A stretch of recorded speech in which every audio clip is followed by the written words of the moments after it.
Hey everybody, Tom Knotts, alcoholic. Hey, Tom. I couldn't say those words for quite a while when I came to Alcoholics Anonymous because I didn't want alcoholism. Wow, not used to having this microphone. So, okay, my sobriety date is April 8th, 1989. April 7th, I drank and did not intend to, but didn't even figure that out until years in sobriety, right? So, let's see. My family was good. My dad was absent most of the time. My mom was really struggling. I always thought she was overbearing, right? Helicopter mom, scornful. But you know what? What I understood then is she was terrified. She didn't know how to raise us kids, and I was the boy after 3 girls, right? So you talk about the hellion coming later, I was it. And where I learned how to drink and throw parties was from my sisters. They all threw parties. And I learned what not to do and what to do. And I got away with a lot. Let's see. I wasn't an academic. Right? I didn't get good grades. I showed up at school, and as long as I attended class, I seemed to do all right. I didn't play sports because it was too much, and I wasn't committed. But I hung out with all those people. I partied with all those people, and that's what we had in common, and that's what was real special. The other part that I brought was that I had older sisters. And they had friends, and we had family friends, and all these people were older, and they could buy from me. And somehow, some way, they trusted me. What? Did I stay out of trouble? I don't think so, but they didn't find out about it. So, I was young in my class. So I found out who the older guys were, and they got their licenses before I did. And so handpicked them, and then started partying together, drinking mainly beer, schnapps, stuff like that. And then we expanded our group, right? And we grew up in a small town, so it was all about not staying in town, but getting out of town. Right, getting out from underneath the watchful eye of the police or the families or the parents, and being free. And needless to say, we would choose the back roads that my sisters partied in and their friends partied in, and but the cops already knew about that stuff, so they would come and tell us to leave and go home. So, the one big advantage I had in my family was that my mom would leave for a week or 2 weeks at the end of the summer every year. And you talk about cut loose. The bad thing is that she had a bunch of antiques and big china cabinet and stuff like that in the house. And so much stuff could have gotten ruined. But I learned early on that, to stay under the radar, right? So we wouldn't buy cases and cases and cases of beer. We'd go right for the keg, just one big can, I learned early on that don't have people park at the house. Have them park around the corner, down, across the street in the high school, wherever, not to draw attention to the house. Keep the music within reason, right? So the picture I'm painting for you guys is that it was just control, right? I wanted to control who was there, how much we were drinking, that we weren't going to cut loose too much. But I had already started having experiences of being out of control, drinking too much beer, drinking too much liquor, and stepping past that point of being normal and stepping into being wild. And I'd seen my friends do it periodically, and I didn't want that. I was all worried about this image too. And so that was 14 through 17. We lived across the street from the high school. My mom worked in the cafeteria, so it was a sure bet. When she went to work, she wasn't coming home. So I'd get up, put the case of beer in the freezer, go to school, come back 4 hours later at lunch with my friends, and we'd drink, and then go back to school. And we thought that was normal. I don't know how. I still don't know how come nobody called us on it? How come that biology teacher that we had a split lunch at, how come he didn't smell us or say anything? Maybe he didn't want the hassle. So I failed chemistry. And it's a big deal. I didn't think it was a big deal. I had enough over credits to graduate, but I failed chemistry. So I wasn't going where all my friends were going. And lo and behold, this little technical school came to the house and said, we'll fill out all your paperwork and all your loans and welcome, Dan. And why don't you come? So I went 2 hours away and drank the whole time there. I was terrified. I had an extreme self-conscious already in my life. Budding alcoholic, if you will.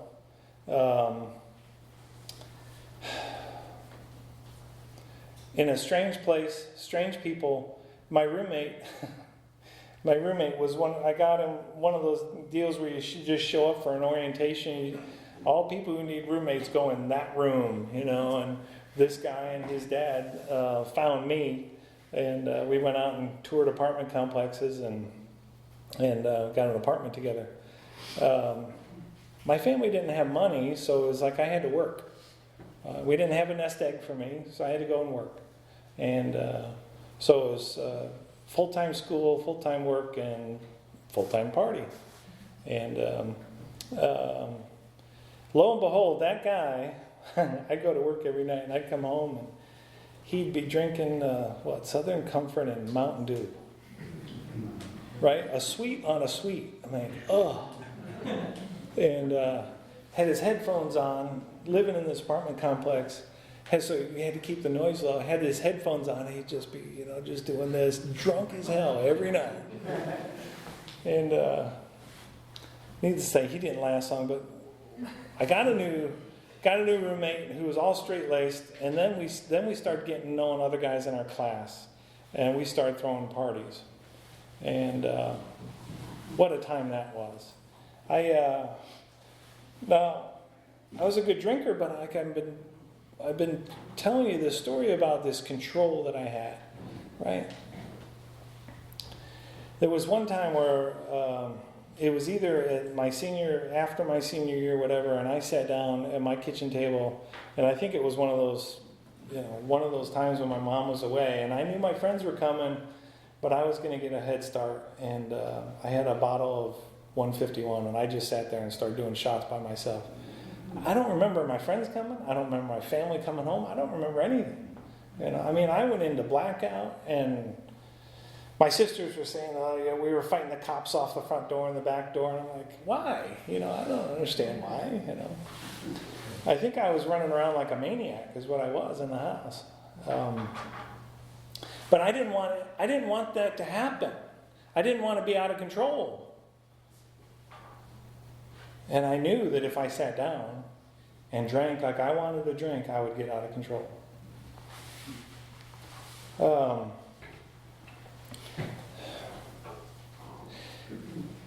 So, as you can see, alcohol was everything to me.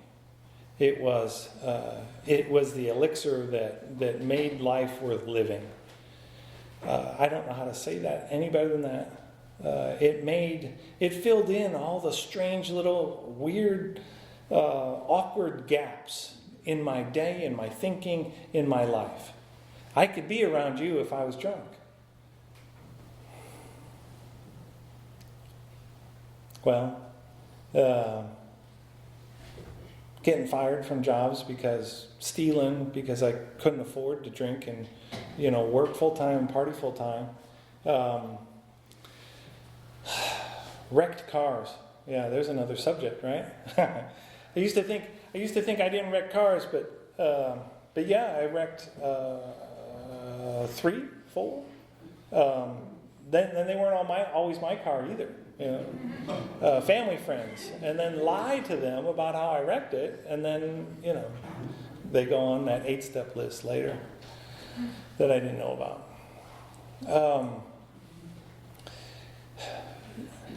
What I was thinking and feeling, I did a geographical cure after that 2-year school. I went out, I left Indiana and moved to Denver.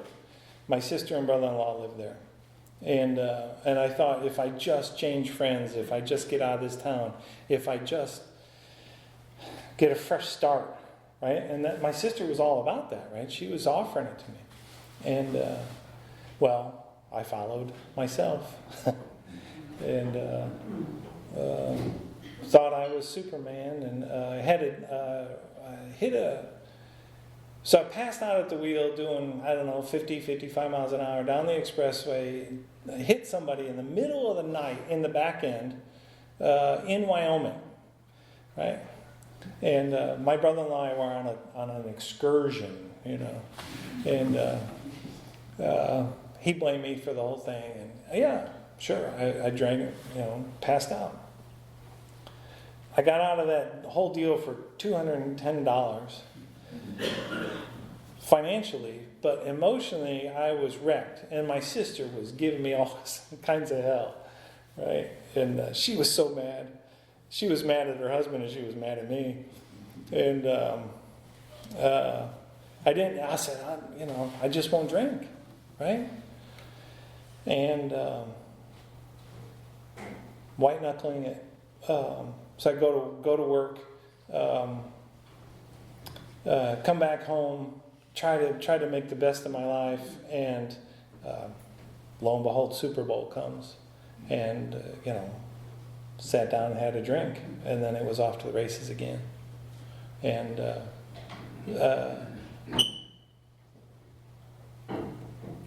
then it was like it became so homesick that I moved back to Chicago or the Chicago area, and man, that's like a whole different life. Drinking there on the south side of Chicago with all those people. Indiana wouldn't sell alcohol on Sunday, but Illinois did, so we'd always go over on Sunday over the state line and drink and party. And I found those friends to drink like I wanted to drink, who were experiencing the same stuff that I was. It wasn't strange for us to be going nowhere in our lives, to barely holding on to jobs, to pissing off family, wrecking cars, and throwing parties and thinking we were cool. We had nothing to offer anybody. So lo and behold, that fateful night came where, I didn't eat enough food. No, I had a fresh paycheck in my hand. The bar was next door to the dealership I was working at. I was drinking with a guy that was a much heavier drinker than I was, and I was trying to stay up with him. We left there, went to another bar, and it started snowing. And the last thing I remember before my blackout was pulling away, right? Leaving the curb in my car to head southeast to go home about 15 minutes. Now I had blackouts before, and they didn't concern me because I'd always made it home, right? I never had blood on my car, whatever, right? But this night, I ended up going southwest about 25 miles, a mile down a closed road, 300 feet down a railroad tracks, and 25 feet down an embankment. And I can't tell you how I got there. You can imagine it looked like a helicopter dropped me in my car, right? The key about this night is that I come out of my blackout. I'd never had that before. I'd always passed out in my bed, either the vomiting or the urination in bed, and waking up the next morning, right, from being passed out. No, this night was different. I had woke up, come conscious again, sitting in my car and thinking, wow, I see where my tracks are, and I got to get back to that road down there somehow. And I'm thinking, what can I get? And I go and pull the jumper cables out of the back of my car for a 76 Cutlass, right? Lead sled. And I'm thinking, if I just hook it to the car and to the train's moving real slow, and we'll get back there. Jumper cables didn't even reach, you know. And it's snowing to be out, get out, and what I do understand is that was a main line coming into a switching yard, right? So I'm looking across the tracks, and the county highway department is over there, and they're gearing up all their trucks and filling them with salt and getting the plows ready and everything else. So I stumble over there and sit down, and the guy looks at me like, dude, what happened to you? And so I call my roommate, wake him up. He comes and gets me, and we just leave the car there. And then I call the guys I was partying with the next day, and we come back. And I could barely find my way back there. So out of the blue, so out of the place where I intended to go, unexplainable completely, right? Beyond my control completely. I stood on that tracks the next morning. It was a sunny morning and there was fresh snow. And I stood on that tracks looking down on my car and I said, God help me. I'll never drink again. Get me out of this one. And I meant it. Why not? And who knew that my boss at the dealership was an old drunk and helped all his friends get their cars unstuck? We went out there a week later, fresh battery, fresh gas, come-alongs. We towed that thing down off the embankment. We couldn't drive right back to the road. Car was running. So we go into the woods. And we're doing all these triple S patterns around trees and figuring out we get it back to the edge of the road and $40 to get me towed out. And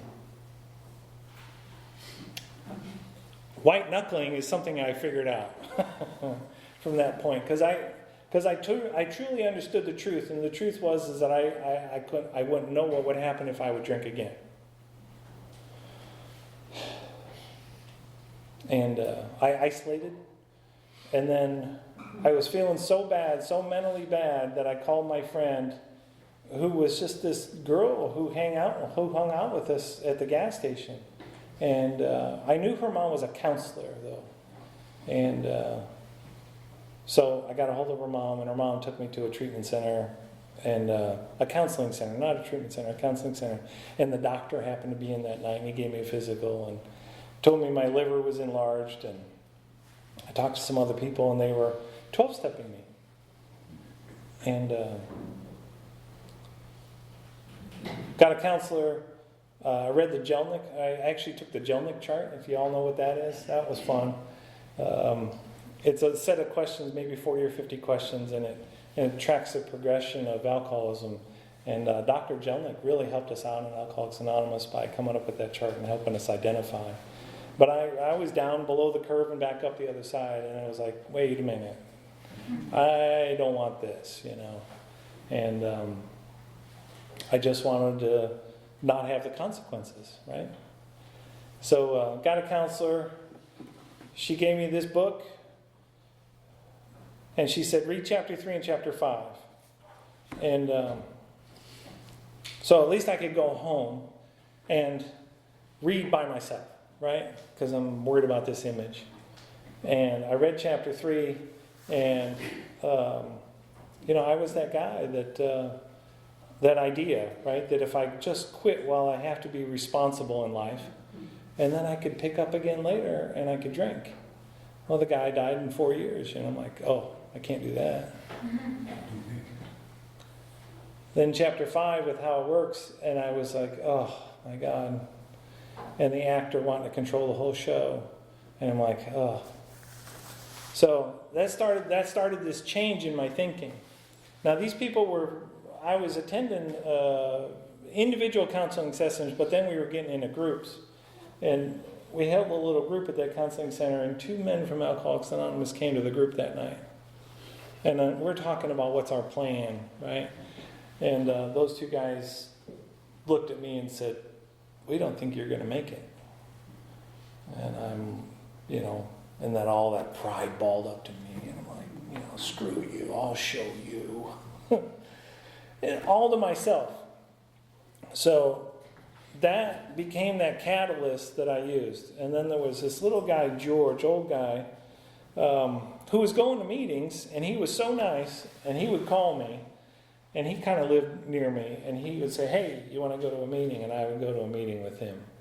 And I wouldn't go to a meeting by myself, but I'd go to a meeting with him.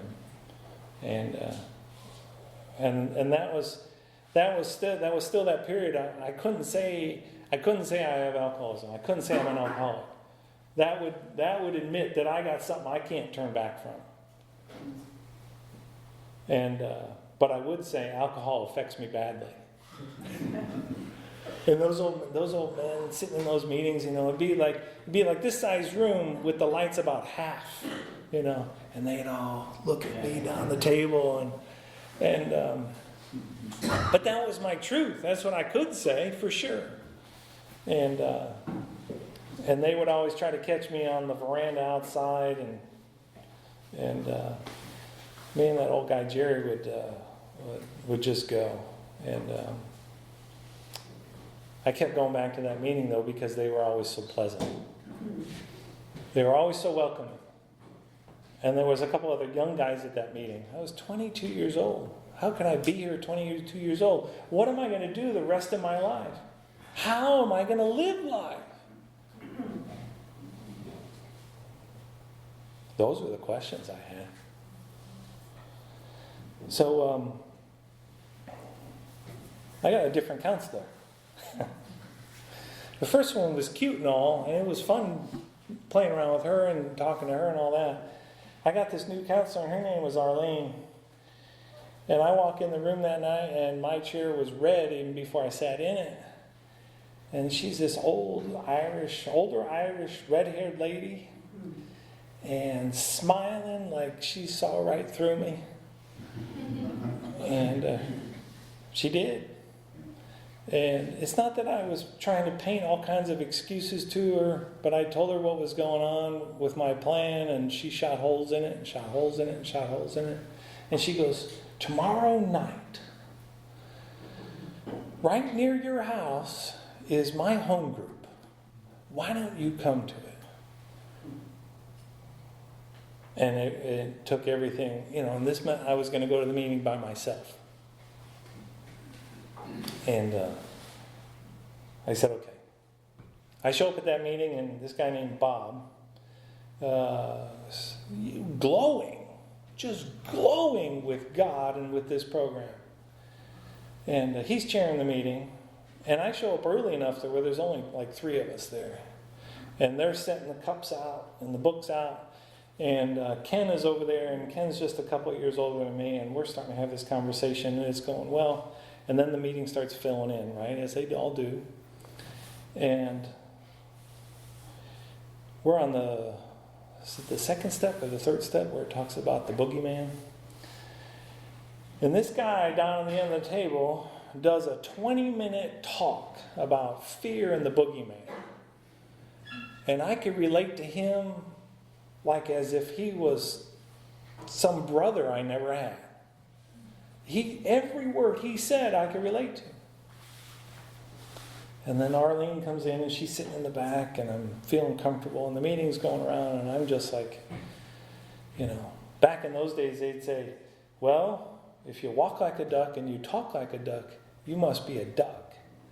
And in that meeting, just as well as this one, I can relate to you people more than I can relate to my own family. You guys speak truth to me that I can't even get from my family. I'm a duck. And it starts setting in. And so April, now that's Halloween. That was like the night before Halloween. So there's back in those days, that club, their fellowship was so strong, they were doing Halloween dances, Christmas dances, pitch-ins, catered meals, speaker meetings, everything. And the next night is the Halloween dance. And Arlene had to just beg me, just buy a ticket. So I came the next night, and this guy, Jack, and this young girl, Tracy. Jack was about 55 then. And I saw him the night before at the meeting. And Tracy's this young girl, and they're over there having dinner, and I'm eating by myself.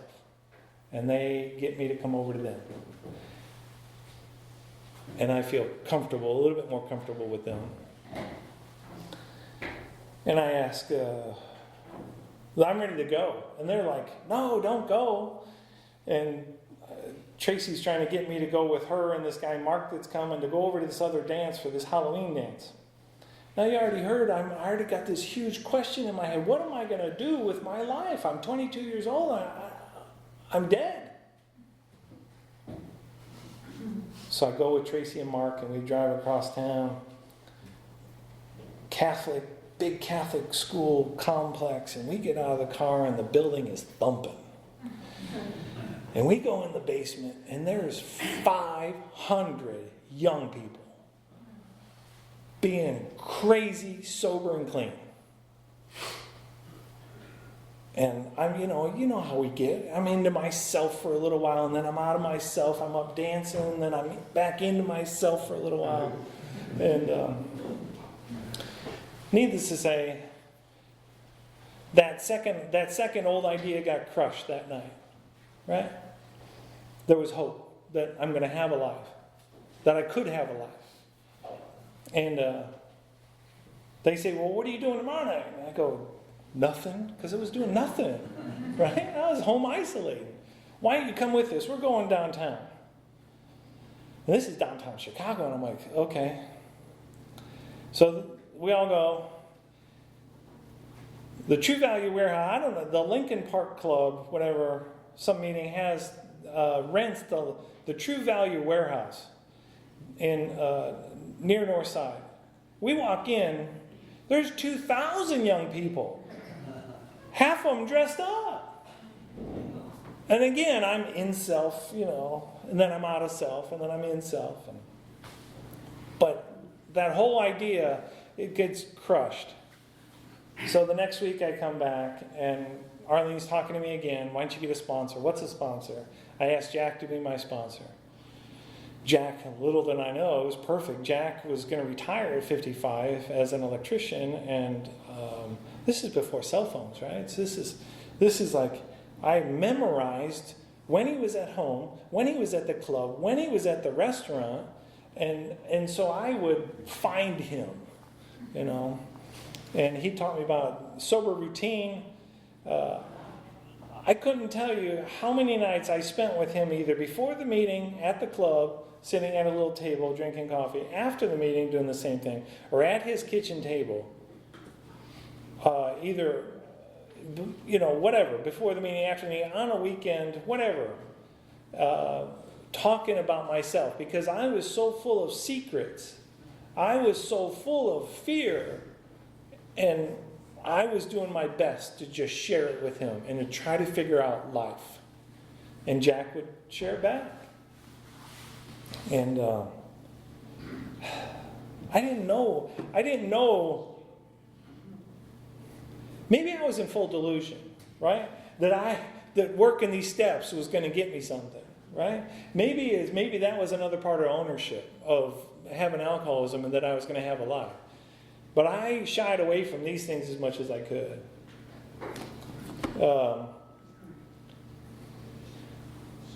But there was those people I was hanging out with who were interested in this stuff, and they were dragging me into it. And lo and behold, I found a guy to take me through the steps because Jack wasn't going to do it. And I wrote an inventory, and immediately copped a resentment with him, and then said, screw it. Didn't work the steps again for, 5 years. So this part of the story is really where I want to tell you that God's grace is bigger than you and me put together. That God's grace comes and you don't even have any control over it. You're going to get it. Because God carried me for so long. I don't know why, right? Is there a reason? Do I have to have a reason? No. But He did, and I'm very grateful to Him.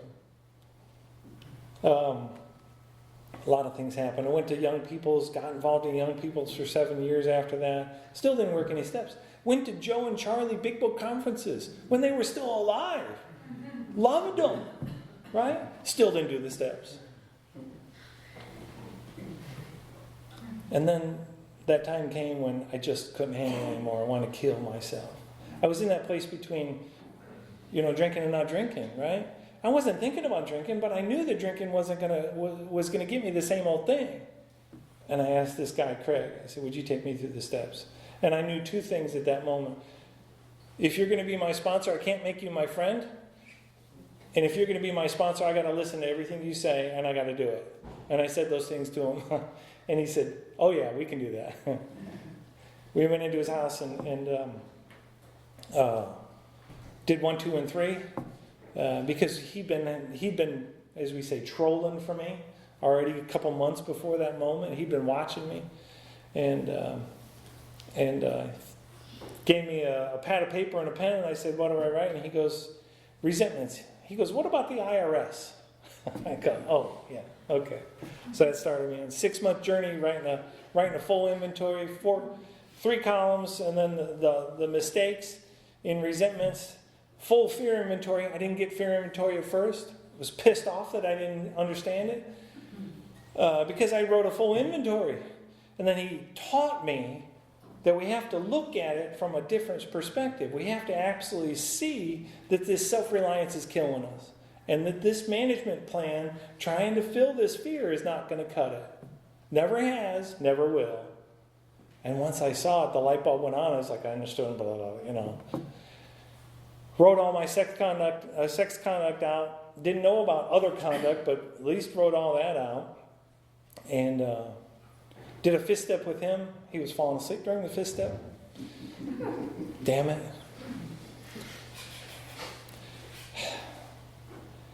The relief came. I was a piece of junk. At that moment in my own thinking, I was a piece of junk. But there was this little glimmer of hope back here that I had actually done something in Alcoholics Anonymous.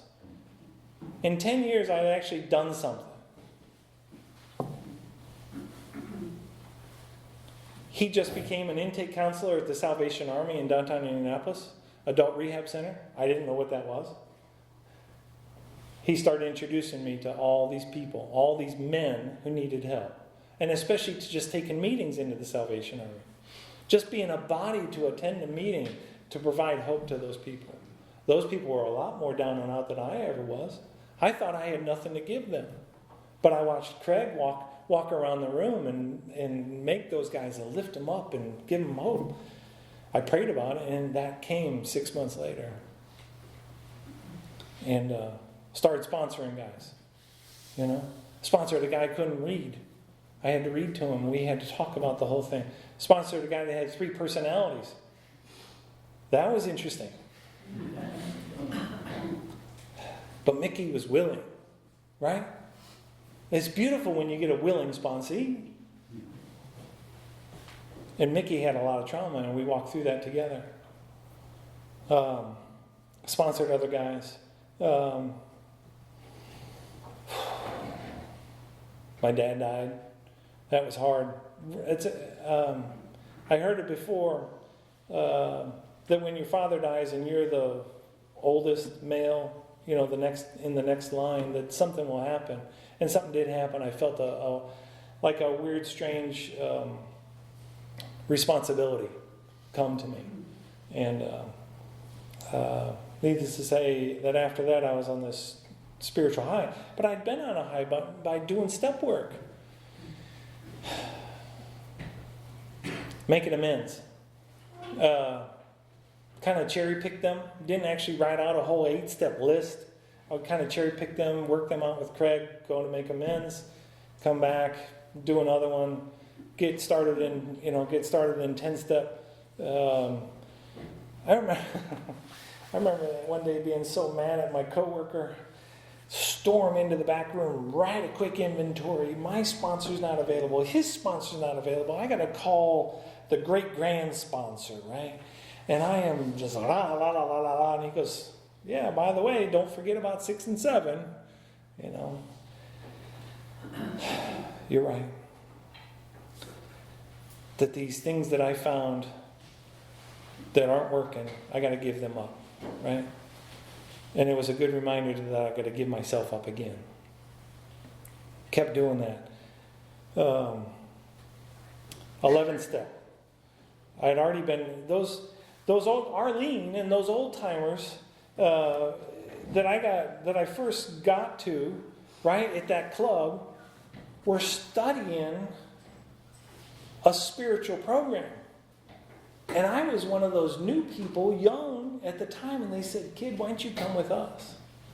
And so I was hanging out with them, getting all this spiritual practice, right? Trying to rewrite those things that I had from organized religion that I was brought up in, right? Trying to rewrite that my soul is so black that I'm never going to reach heaven, or that God doesn't want anything to do with me, or, I've had such bad thoughts, All that stuff had to be rewritten, and those people helped me do that. After I'd been doing that step work with Craig, that great grand sponsor that I talked to, we were all part of this home group, and he was going to Catholic church. And the Father Larry, was one of us. And Father Larry would be up there doing the homily right out of the big book. And it was cool because it was a totally different thing than I had ever witnessed, right? A guy talking about himself and his defects and about how he's praying and letting God take care of him. It was in those months of going to that church with Gary and Larry and being a service to the church that I truly believe I was healed of all that old stuff. I would cry at a certain time in Mass every week. Didn't know what was going on, but later on it was like, wow, I don't have any angst against the Catholic Church anymore, or against organized religion anymore. It just is. It's okay. Little things like that just were happening. And the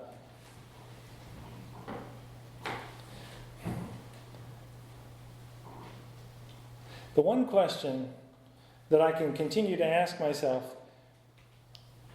even today, is what haven't I done yet? Right?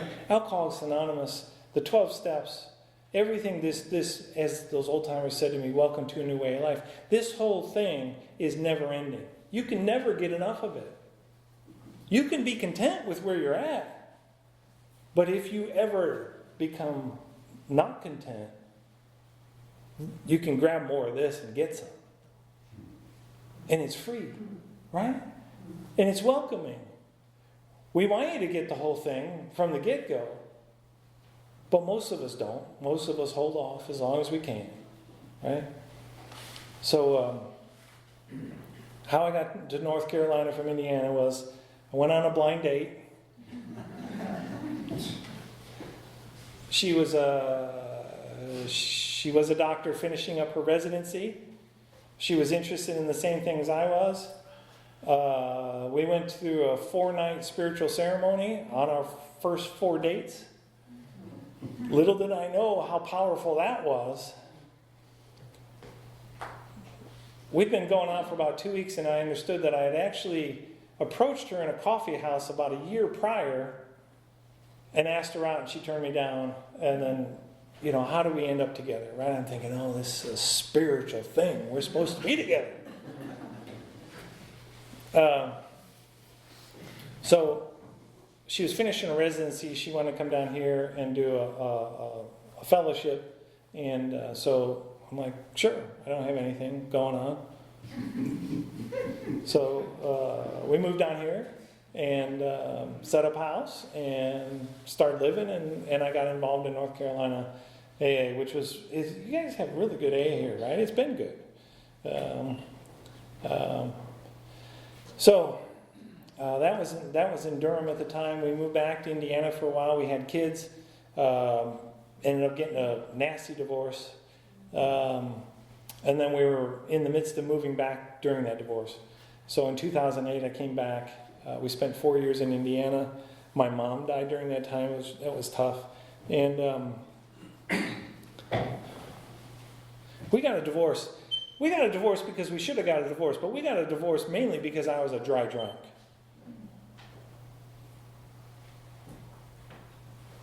She knows that, I know that. It's okay. We probably shouldn't have been married from the beginning, and we can understand that today, and we're good friends today. We have 2 beautiful kids together, 17, 18-year-old girls who are just, I don't know how to say it. God did all the work, you know.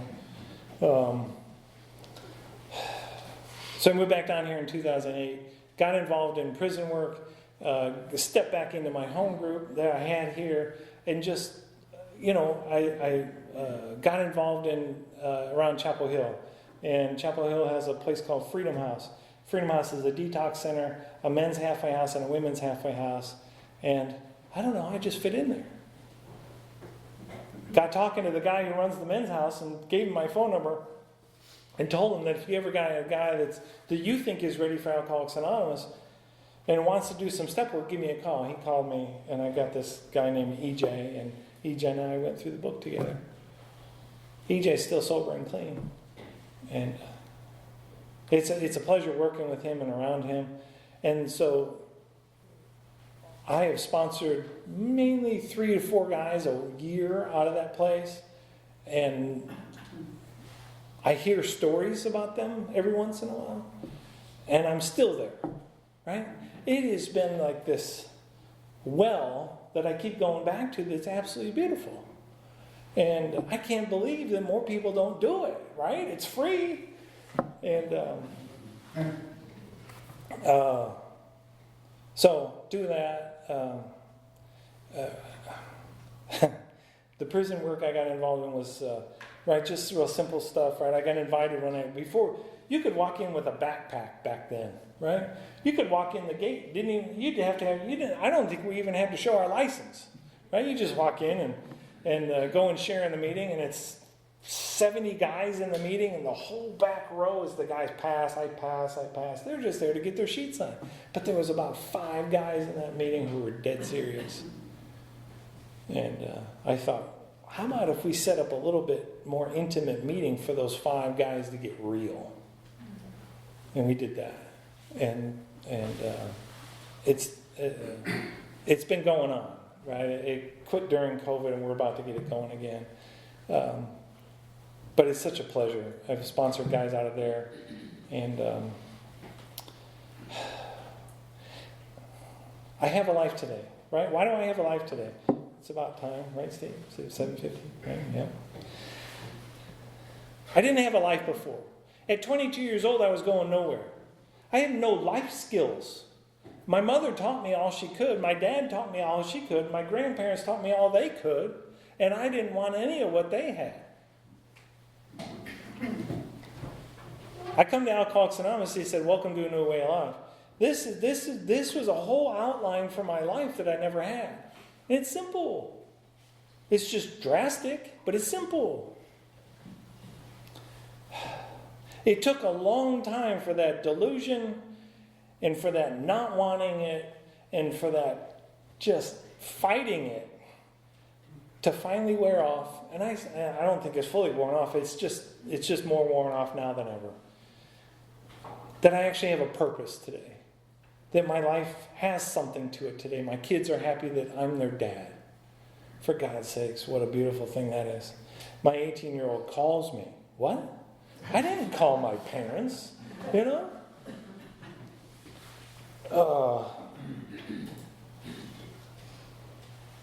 Yeah. My ex-wife, right? Nasty divorce. There came a time a couple years ago before she got remarried that I was the executor to her will. I wasn't looking for that. She thought I was a decent enough human being that I rated more to her than her parents did. What? My self-esteem is usually down here somewhere, right? but people see more in me than what it is. God has been there for me every day. I don't even know how to describe what it's like to just count blessings. When I was new and we would sit in a gratitude meeting, people would be crying with gratitude. I'm like, what are you crying for? And I kind of like thought they were weird, but today I cry in gratitude. I go to an assembly. I'm sitting out there as a GSR for my home group, and I am crying with gratitude because those people who are serving on those high levels have a level of humility that I don't think I'll ever get. Have a level of shut your damn mouth that I'll never get,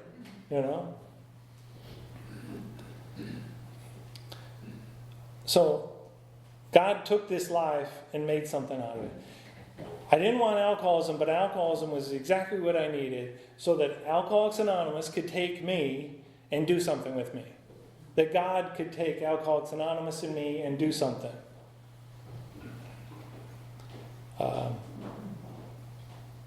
be 58 this year, and I don't know.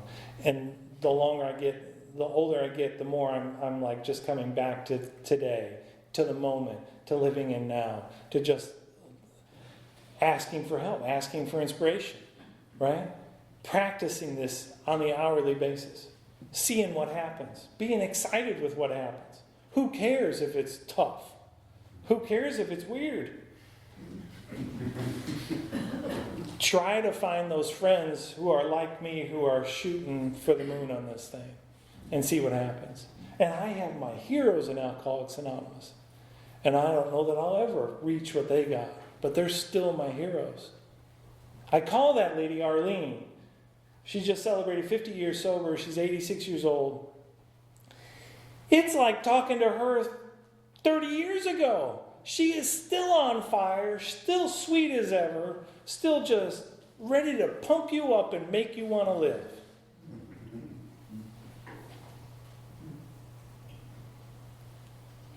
My sponsor today is a beautiful man who just loves me and who shares and continues to teach me what love is about. And I don't give him enough credit, but he is there for me every day. He's working his own program tough, real hard, and going through life and sharing his life with me.